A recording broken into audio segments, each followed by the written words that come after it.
Hello, class. I'm going to be touching on Netherlands and their commercial country guide.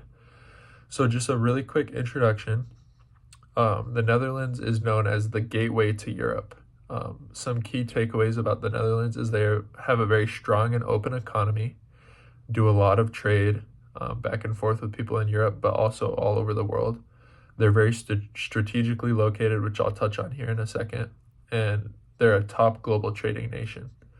Why this matters for US businesses and why the Netherlands would matter is because the Netherlands, even though English isn't their first language, most people speak English. It's a very English affluent market, and they have a very positive view of US products, and they're fine importing from US.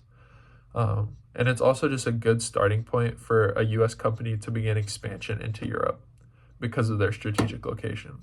So now I'm just going to touch on each little section that the commercial guide talked about.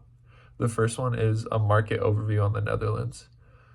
So first off, it mentions the strategic location of the Netherlands. I'm sure you guys remember from our European map quiz, but the Netherlands is in the north west of Europe. It's right across the pond from the UK, right to the left of Germany. It's right along the coast.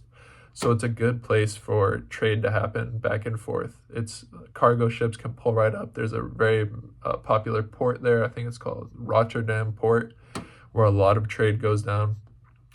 But it's just a good way to get into Europe because then you can flow east and south into all the other countries in Europe. It also touched on the economic strength of the country. They rank as a top global economy, but also a top Eurozone economy. And the Eurozone is very important over there in Europe.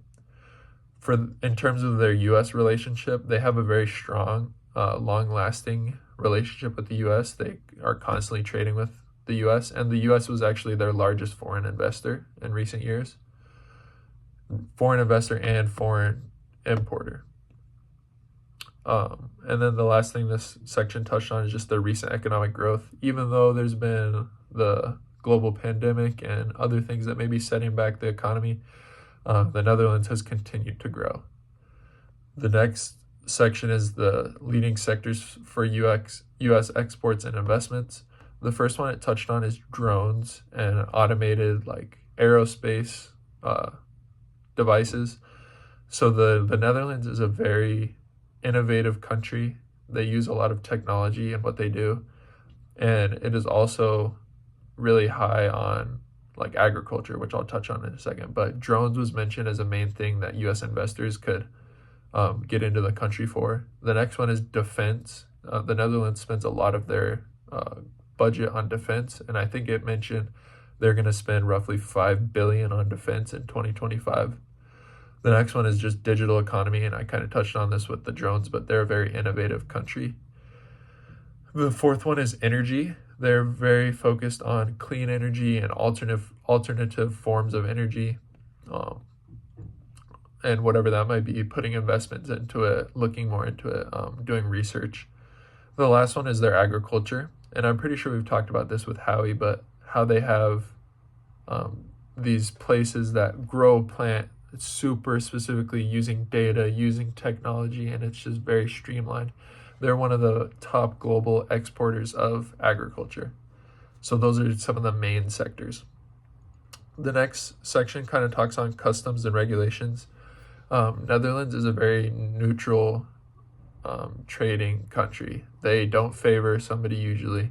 They trade with pretty much everybody. But as of recent, it did mention that they've kind of adopted the thought process of if there's no Dutch option available, then they will look to purchase or import European goods. So they do have some tariffs on their imports. They do tariffs on duties, VAT, and excise tariffs. So pretty standard. They also adhere to the European Union standards. For market entry, it's relatively easy to enter the market in the Netherlands. You can either partner with somebody or establish an office there or franchise. It's relatively easy. But they do recommend to do due diligence on whatever partners you may be trying to get with and just make sure there's no fraudulent activities happening there. Next, it touches on the business culture, and the Netherlands is very high on straightforwardness, having courtesy, being efficient in what you do. Punctuality is another thing they mention. And then lastly, the importance of scheduling. So the Netherlands is a very put together country in my eyes, and they have a lot of like high level business there. So obviously you need to be punctual, you need to be efficient, you need to be like on top of your stuff. When it talks about travel, the Netherlands is very easily accessible. English is the main spoken language there outside of Dutch and German. So most people will speak English. It's easy to find your way around. And it also mentioned you don't need a visa if you're doing a US company or business trip there for 6 months. So that's nice. And they also use euro as their main form of currency, which is really easy to get from US dollars, and it's very widely used over in Europe. So just in conclusion, the investment climate of the Netherlands is very good. They have a lot of opportunities. They're constantly innovating. They're on the up and up. Like I said, their strengths are in innovation and infrastructure, financial, agriculture, stuff like that. But the potential challenges they mentioned is that some tax policies could get pretty hard to deal with, and also recruiting qualified staff might be hard over in the Netherlands. But overall, it's a really good country to try to partner with or invest in, if in a US terms.